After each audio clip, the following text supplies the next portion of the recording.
Hi, I'm James from Hey Day, and these are my selections for The Drop. This is how I would start any party. It's bubbles. So we're gonna start with Sven Joschke's beautiful Chardonnay Pet Nat. Now, if you haven't had a Pet Nat before, it's like a champagne, or a Prosecco, or a Cava if you're in Spain. But for us, we love a bottle fermented sparkling wine that predates champagne that tastes amazing. Now, you can have any varietal in a Pet Nat.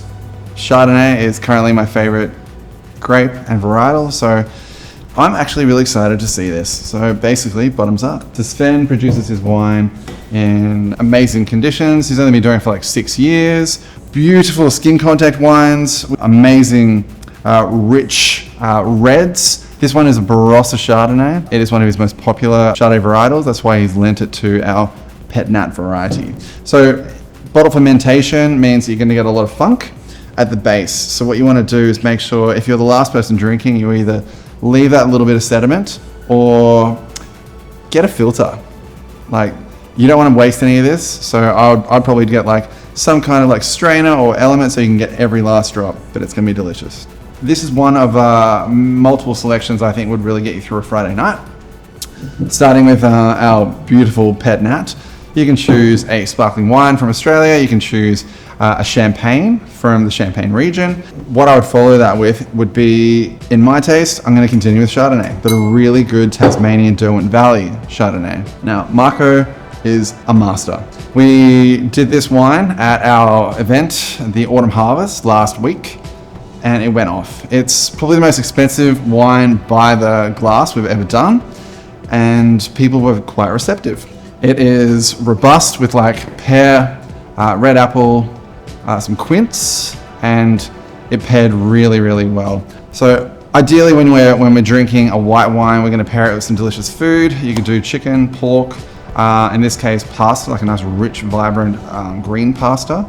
And those flavors are gonna cut through, like hot knife through butter. Moving on to one of our very, very favorite wines. This has been one of our house pours for at least the last 6 months. Our community can't get enough of it. It is a Pinot Gris from the Limestone Coast.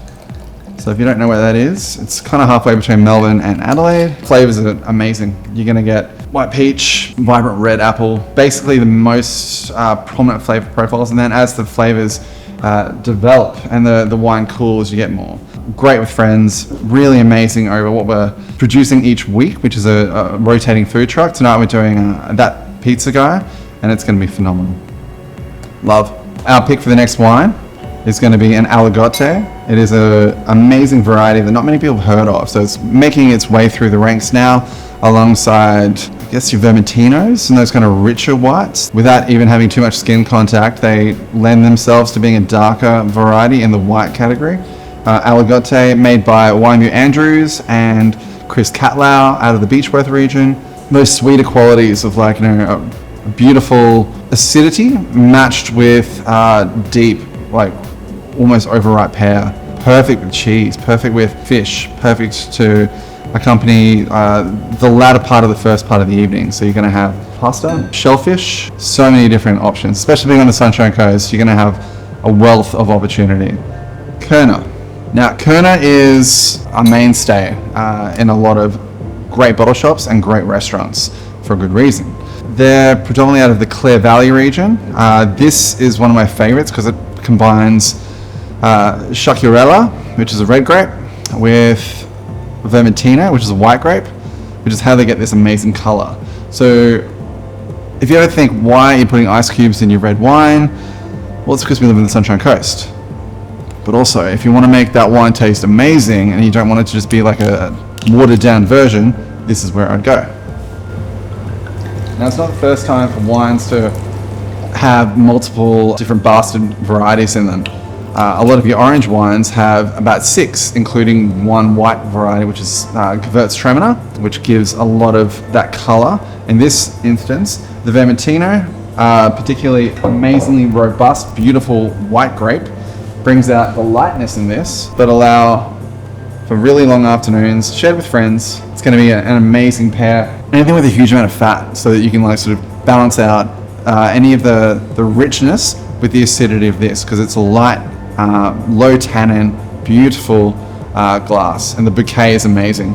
Pinot Noir is potentially one of the most popular varietals in the world. You've got Tempranillo, another light variety wine, Gamay, which is where we're going now. Gamay being French, originally produced in large quantities for kings and queens. Now we can enjoy it in Australia in any kind of cool climate situation. Now, you may have noticed the two bottles, Sentio again.